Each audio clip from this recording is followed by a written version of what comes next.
India एक तरफ पाकिस्तान और चीन की मिलिट्री को नज़र में रखते हुए अपनी एयरफोर्स की हंगामी बुनियादों पर अपग्रेडेशन में लगा हुआ है, लेकिन दूसरी तरफ एक हैरत अंगेज़ बात का इंकशाफ अब सामने आया है।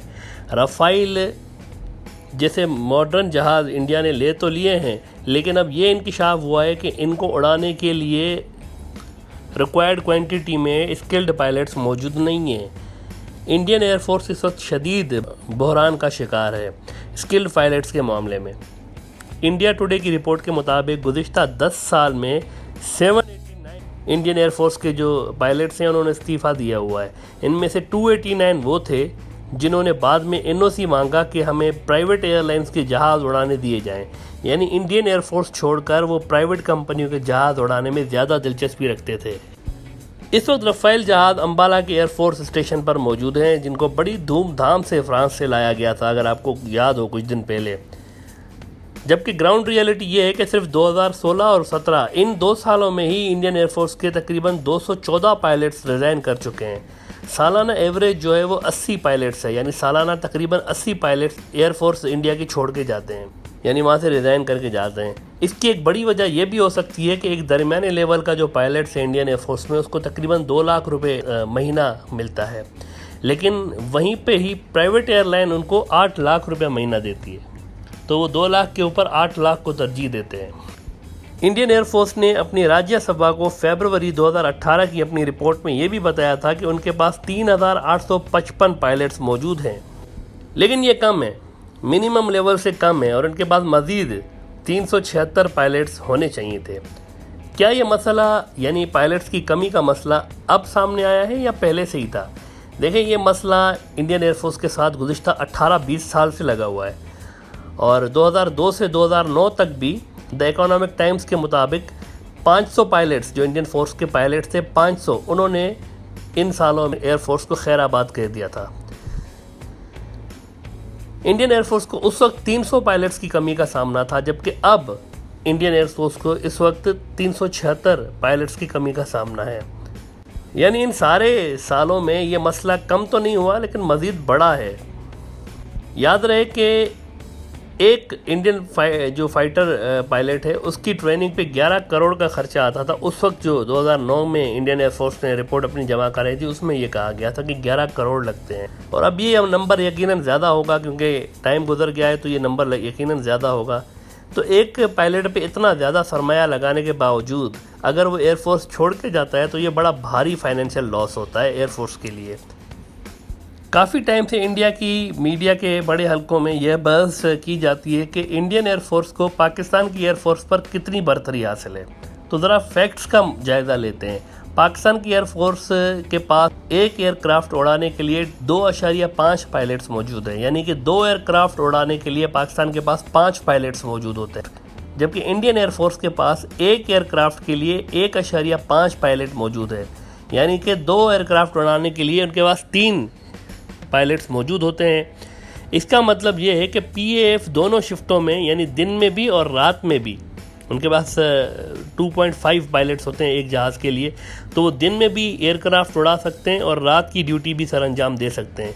लेकिन इंडियन एयरफोर्स के लिए ये मसला है फुल स्क्वायर वार की सूरत में, क्योंकि एक एयरक्राफ्ट पे 1.5 पायलट का होना एक शिफ्ट के लिए तो काफ़ी है, लेकिन दूसरी शिफ्ट में मसला हो सकता है अगर सारे जहाज़ों को एक साथ उड़ाया जाए, क्योंकि ज़ाहिर है एक पायलट 24 घंटे तो जहाज़ नहीं उड़ा सकता। इसके अलावा असल जो टारगेट प्रैक्टिस होती है फाइटर पायलट्स की, उसमें भी आईएएफ को इश्यूज़ दरपेश हैं, उनके पास इसकी फैसिलिटीज़ नहीं है। हत्ता कि ये जो वेस्टर्न कमांड है इंडिया की, जो कि चीन और पाकिस्तान के पूरे बॉर्डर को देखती है, कवर करती है, उनके पास एक भी ऐसी फैसिलिटी नहीं है, यानी उनके पास एक भी फायरिंग रेंज नहीं है जहां पर वो कैलिबरी लार्जर बॉम्ब्स जो हैं उनकी प्रैक्टिस कर सकें। सिर्फ यही नहीं, आईएएफ के पास एक भी ऐसी फैसिलिटी नहीं जहां पर वो हाई एल्टीट्यूड पे बॉम्बिंग की प्रैक्टिस कर सकें। ये हैरान कौन है, क्योंकि पूरा का पूरा इंडिया चाइना बॉर्डर ही हाई एल्टीट्यूड पे वाक़ है, और इंडियन एयरफोर्स के जो पायलट्स हैं उनके पास कोई ऐसी फैसिलिटी नहीं जहाँ पर वो हाई एल्टीट्यूड बॉम्बिंग पे टारगेट प्रैक्टिस कर सकें। जहाँ तक ऑपरेशनल रेडीनेस की बात है, तो आईएएफ ने जब ऑपरेशन गगन शक्ति, यानी ये जो एक्सरसाइजेज उन्होंने की थी 2018 में, इनको कई महीने लग गए एक्सरसाइजेस को प्लान करने में, जबकि इस एक्सरसाइज का मतलब अपनी जंगी स्ट्रेटजी को जांचना था। इसमें भी काफ़ी महीने की तैयारी की गई, तब जाकर ये एक्सरसाइजेज हुई थी। ये मशकें 28 से 22 अप्रैल 2018 के दरमियान हुई थी। यहाँ पर यह सवाल उठता है कि क्या इंडिया की एयरफोर्स फौरी तौर पर हमले का जवाब देने में कैपेबल है या नहीं, क्योंकि एक्सरसाइज करने में ही उनको कई महीने दरकार होते हैं उसकी प्रिपरेशंस के लिए। इस वक्त आईएएफ पायलट्स को सिम्युलेटर्स पर प्रैक्टिस करवाई जाती है, क्योंकि फायरिंग रेंजेस अवेलेबल नहीं है। जैसा कि हमने आपको बताया, सिम्युलेटर यानी ये जो बड़े कंप्यूटर स्क्रीन्स होती हैं उनके सामने जॉयस्टिक्स के ज़रिए ये ट्रेनिंग दी जाती है। यानी कि आप जिस तरीके से वीडियो गेम खेलते हैं ये कुछ इस तरीके का होता है। अब जाहिर है इसमें और असल प्रैक्टिस में ज़मीन आसमान का फ़र्क होता है। आईएएफ ने इंडियन हुकूमत से 2 हाई एल्टीट्यूड्स एरियाज़ मांगी थी, जिनमें से एक अरुणाचल प्रदेश और दूसरी लद्दाख में है। लेकिन ये जो रिक्वेस्ट थी कि हमें ये 2 एरियाज़ दे दें हाई एल्टीट्यूड ट्रेनिंग के लिए, एक लद्दाख और दूसरी अरुणाचल प्रदेश में, ये 2015 की रिक्वेस्ट है। अब तक इंडियन हुकूमत का इस पर अप्रूवल नहीं आया। तकरीबन 5 साल होने को आए हैं और इस वक्त तो जाहिर सी बात है अप्रूवल मिलना भी मुश्किल है, क्योंकि लद्दाख में चीन आकर बैठ गया है और अरुणाचल प्रदेश भी सेंसिटिव एरिया है, क्योंकि चीन ये मानता है कि अरुणाचल प्रदेश उसका इलाका है। लिहाजा अगर लद्दाख को छोड़कर अरुणाचल का ही अप्रूवल आ जाता है तो ये चीन और इंडिया के मामलात को मज़ीद बिगाड़ने का सबब हो सकता है। उसके अलावा एक बार ये भी हुआ कि राजस्थान का जो इंडिया का स्टेट है वो काफ़ी एरिया उसका डेजर्ट है, वहाँ पर एक जगह आईएएफ ने लेनी चाहिए, इंडियन एयरफोर्स ने, कि यहाँ पर हम टारगेट प्रैक्टिस के लिए जगह बनाएंगे। लेकिन वहाँ पर भी बात नहीं बन सकी, क्योंकि राजस्थान में नया लैंड एक्विजिशन बिल आ गया जिससे ज़मीन के रेट बढ़ गए और यूँ वो जो इलाका आईएएफ लेना चाह रहा था उसकी जो वैल्यू थी वो बढ़ गई और वो आईएएफ की रेंज से बाहर हो गया और उससे फिर इंडियन एयरफोर्स ने प्रोजेक्ट से ही हाथ उठा लिया अपना।